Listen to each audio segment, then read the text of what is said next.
All right, to another story now. The United Nations is worried about the plight of internally displaced persons spread across many camps in Nigeria's northern region. They're also more worried about hunger in the Lake Chad Basin. Let's take this report for better understanding. This is the first time Nigeria will be hosting the meeting of the Food Crisis and Prevention Network. Participants say the choice of Nigeria at this time is apt in view of the worsening humanitarian situation in the northeast region.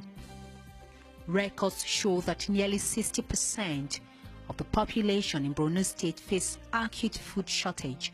The fallout of this is a huge number of malnourished mothers and children in the states, mostly hit by insurgency.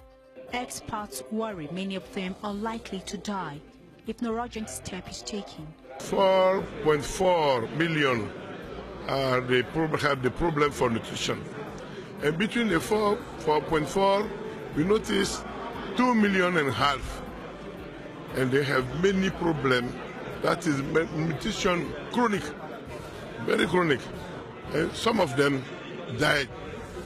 And we have just asked the community international to come and help us. Affected by war or terrorism like northeast of Nigeria and the Lake Chad Basin, you have a serious problem of food insecurity with millions of people who are at risk.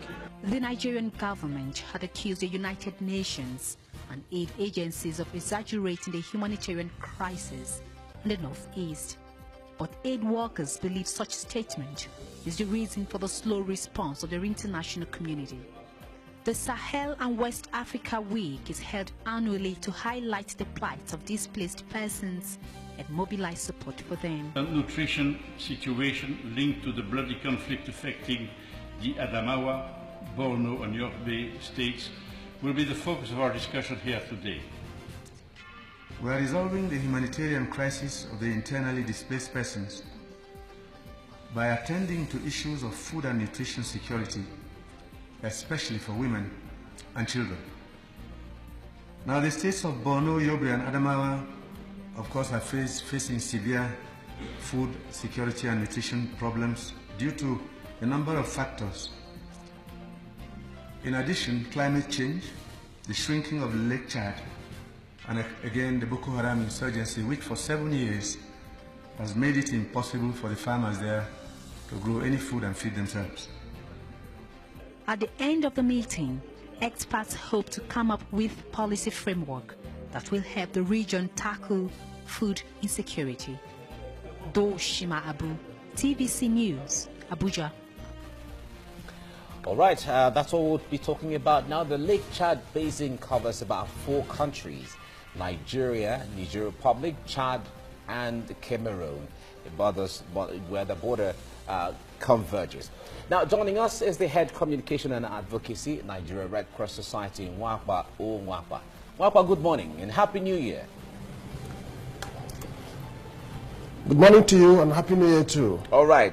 Now, let us start with one statement from the Nigerian government accusing international agencies of exaggerating the plight of the IDPs. You have been there and your organization also has been working with the people down there. What's the difference between what is on ground and what we hear or what the world hears? In the Northeast, actually, there are needs, excruciating needs of humanitarian nature. We, as the Nigerian Red Cross Society, have been there in the field, working with these people, beginning from the attack and when they go to camp, and now that they are returning. The Nigerian Red Cross Society is doing a lot to help the people that are affected. People have different views of what is happening, the extent of damage, the extent of need, the nature of the humanitarian needs in that place. But the Nigerian Red Cross Society is concentrating on the humanitarian needs, which is actually enormous.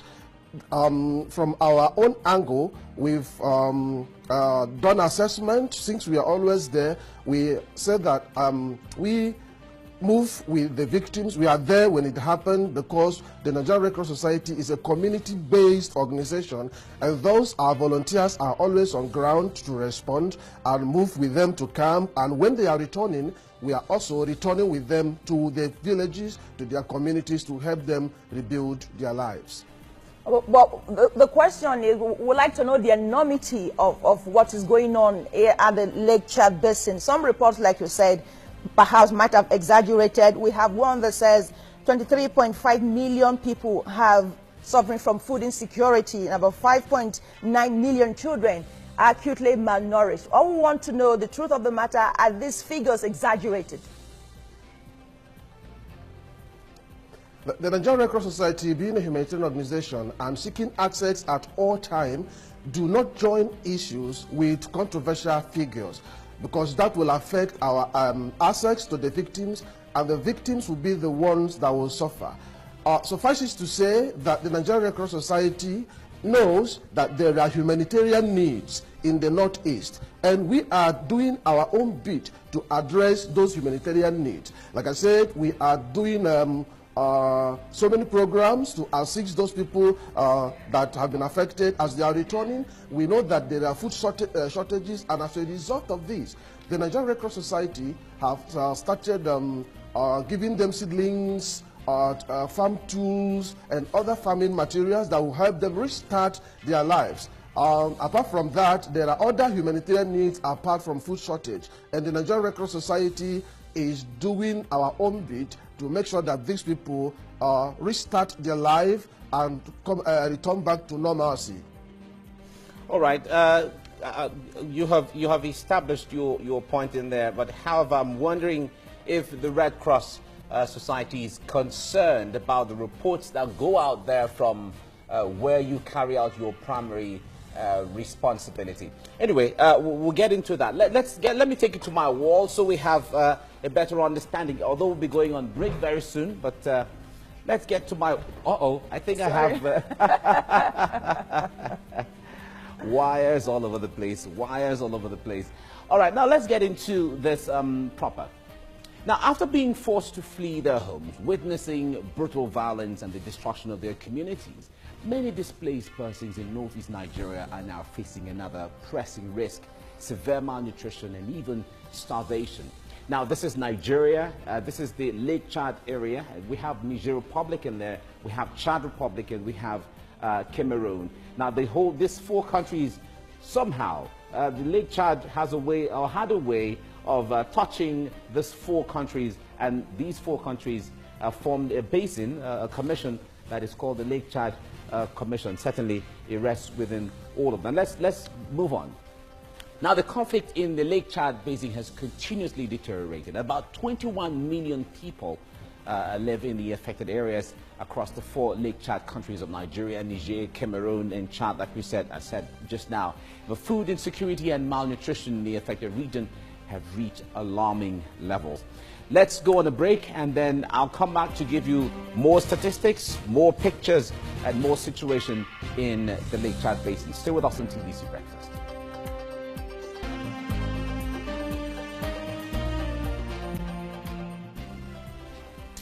All right, if you're just joining us, you're watching TVC Breakfast, and on the segment, we're discussing the plight of people in the Lake Chad Basin, in Nigeria, in Chad Republic, in Niger Republic, and in Cameroon.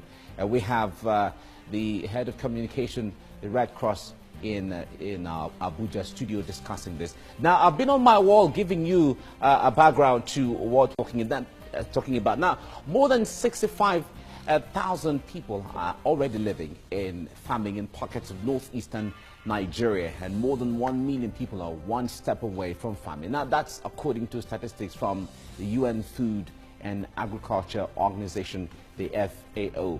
Now, moving on, the FAO says more than 9 million people are affected, certainly in those areas, and urgently need aid in the Lake Chad region in the wake of the Boko Haram terror. Now, you can see pictures from that region, that area. This is just putting it mildly. If you really get to see, there are other pictures that gives a very larger perspective of the gathering of these people.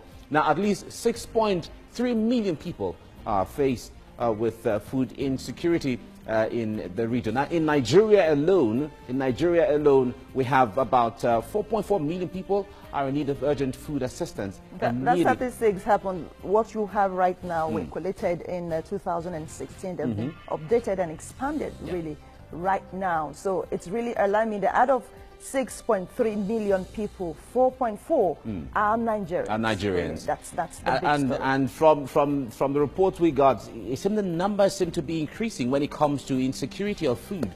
And nearly 250,000 children are severely malnourished. Now, in Borno State alone, the UN says that more than 240,000 children under the age of 5 are facing severe and acute malnutrition. Now, let's move on now. We have, in Niger Republic, for instance, 10% of children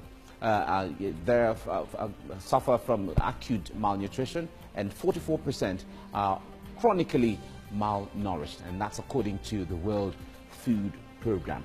Now, with a median age of under 15, Niger has the world's youngest population. Now, this is decidedly visible in the populations of refugees and displaced, about 55% of whom are children. And according to the director of the International Committee of the Red Cross, not a day goes by without a child dying of malnutrition in the Lake Chad Basin. All right, let's move on. We have a World Food Program situation report released in September 2016 on the Lake Chad Basin stated that at least 6.3 million people are severely food insecure in areas affected by Boko Haram, and about 2.6 million people have been displaced. At least 1.9 million people need aid, and start live in Nigeria, and about 9.2 million people are in need of various kind of humanitarian aid. Now, a UN situation report on Lake Chad Basin released in December 2016 shows that about 21 million people live in the affected areas across the 4 Lake Chad countries we named earlier on: Nigeria, Niger Republic, Chad, and Cameroon. Now, 10.7 million people are in need of aid, and then we have 7.1 million people are food insecure at the crisis levels, and humanitarian partners are appealing for at least $1.5 billion for assistance across the Lake Chad Basin in 2017. Now, with funds being shifted to meet other crisis zones such as Syria and other parts of the world, many worry that the international community will not have the resources necessary to help feed those most in need in parts of sub-Saharan Africa and not accustomed to food insecurity. All right, we still have Mwapa with us in our Abuja studio. Mwapa, when it comes to seeing to the humanitarian needs of people, we know we have an idea of how much funds is in the center of things. Now, when it comes to availability of funds, how would you give us a picture of how available funds are for the situation in the Lake Chad Basin? The Nigerian Red Cross Society, like I said before, we are doing our bit, and why in most cases we do not join issue with the number or the figures that we see people talking about is, we know different organizations will always come up with different figures for different reasons. As for funding, that is where the problem comes in. There is enormous need in the Northeast to be addressed, but the funds are not available. We don't have enough funds to address all the issues. And that is why we have always said, instead of fighting over the figure, why not get down and start helping these people? At least when people start bringing in funding, both locally and internationally. Of course, one organization will not be able to do this, but the fact is that the fund is not there. The need has been identified, and people are already aware that there are food shortages, that children are dying, that even adults are becoming weaker and weaker as a result of their inability to feed themselves and feed their families. That fact is already established. And if people will start coming up to donate funds to help these people and start just discussing, and stop just discussing the figure, who is correct and who is not correct. I think it will go a long way in reducing even the figure we are talking about. Okay, Nwakpa, the Lake Chad Basin, the crisis there has been tagged the most neglected crisis in terms of aid to the people, like you rightly mentioned. The question really is, why would the crisis in Syria and Iraq get more priority than what is happening in the Lake Chad in terms of aid? People have their own priority, and I know if you don't say, here I am, people will not see you. If people, the other parts where you have crises are getting more attention, I think Nigerians should rise up. This is our country, this is our brothers, these are our sisters, our own people that are suffering. Instead of focusing on who is getting attention, I think if people in Nigeria should come up together and start thinking, is there, I am not there, is these people, I am not from that place, and we begin to see ourselves as one, and then begin to bring our funds together to address this sin. We may not even need to look outside. We have enough resources in this country to take care of what we of our needs, while we are looking for international or other corporate organizations. The Lake Chad goes beyond Nigeria, Mr. Nwakpa. It comprises, you have a bit of Cameroon, you have a bit of Niger. Yes. So really, the question is not about Nigerians alone. Yes. Is it? Yeah, it is not about Nigerians alone. Africa is a big continent. And I think it's the same thing that I've said for Nigeria goes for other African countries. If other African nations should come together to bring out, to donate some percent of their budget to helping the Lake Chad region, I think we may not need to look outside, even when we are looking outside, because people outside will definitely come to help us. But if African countries beyond the Lake Chad should come together to do something, I am not saying they are not doing something, but probably what we are doing is not enough, because the need is actually enormous. One person or one country or one organization or Africa alone cannot do it. And I think we should do more to address these issues. All right, Nwakpa, we'll come back to you. Let's bring in Foladele again on the program now to give us a perspective or reaction on social media. Fola, good morning again. Good morning again, Salami. Good morning, Nwakpa. Okay, let's see what some people are saying about this very, very sad one. News FM says the crises in Yemen, South Sudan and the Lake Chad Basin are very likely to deteriorate in the year ahead. Holly Blumberg says the presence of oil in the Lake Chad Basin does not bode well for peace in the region.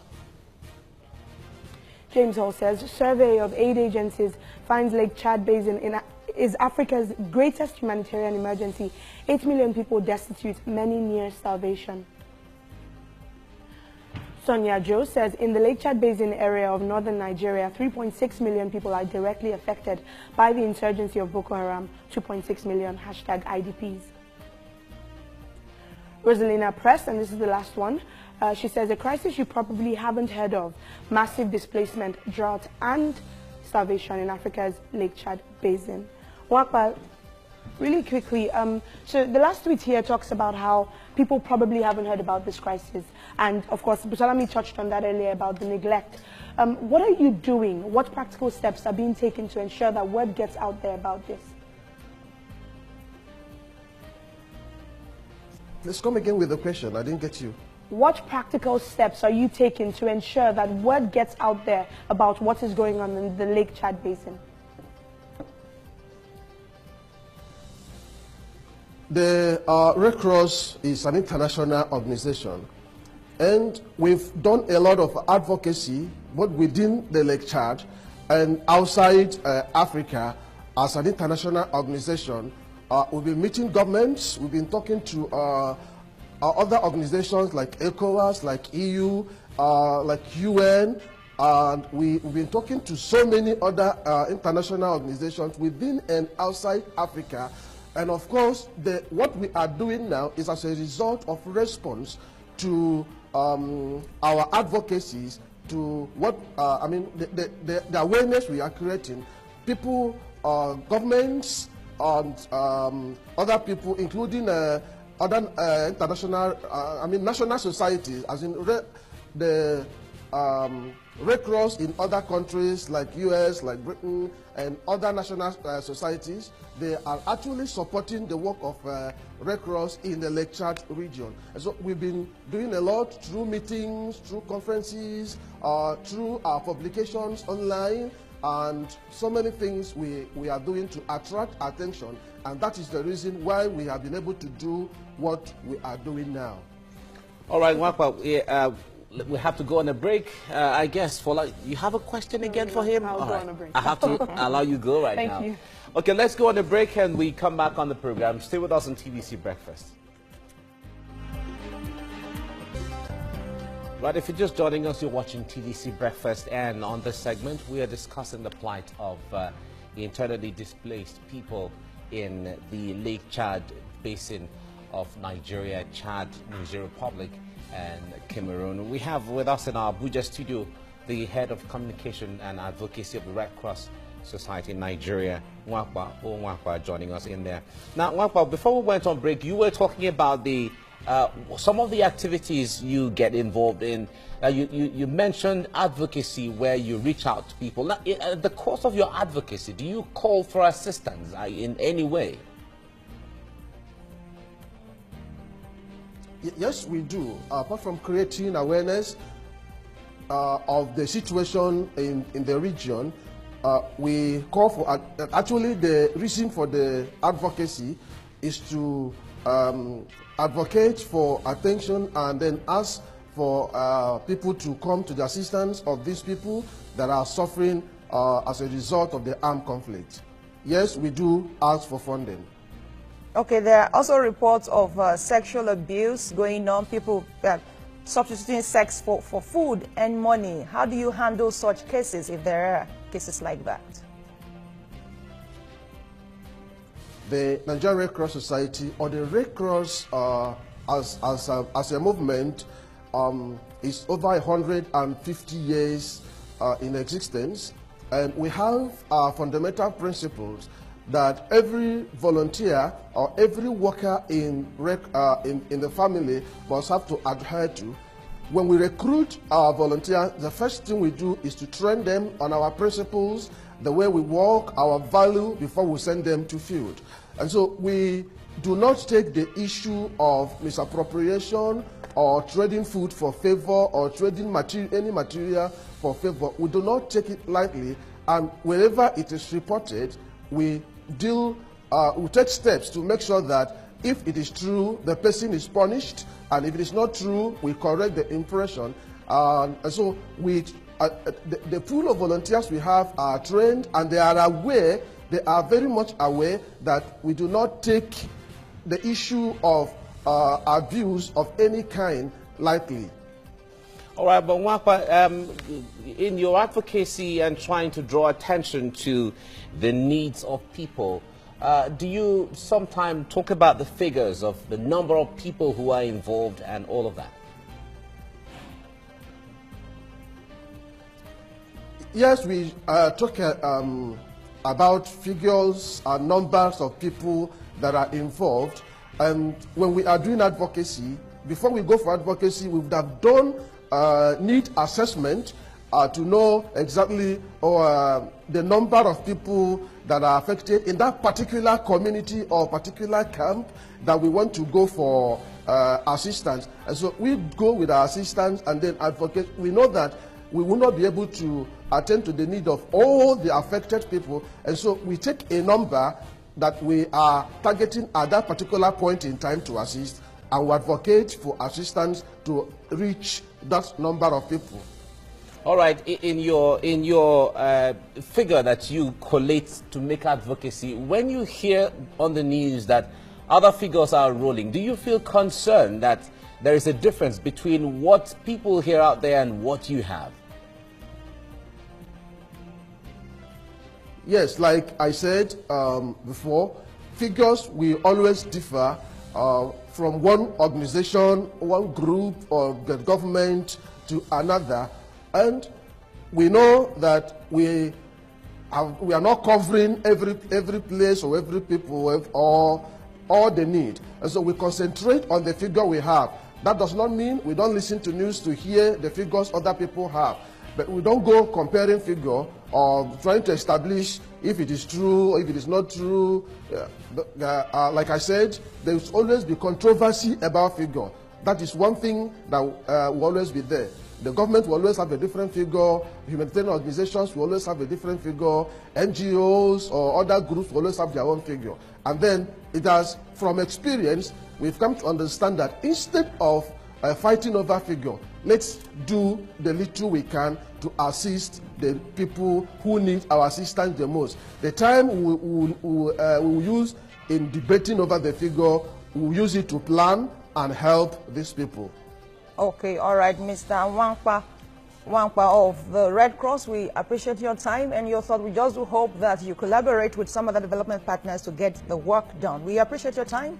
Many thanks, and that's the end for this segment. We'll go on a short break now, return with more.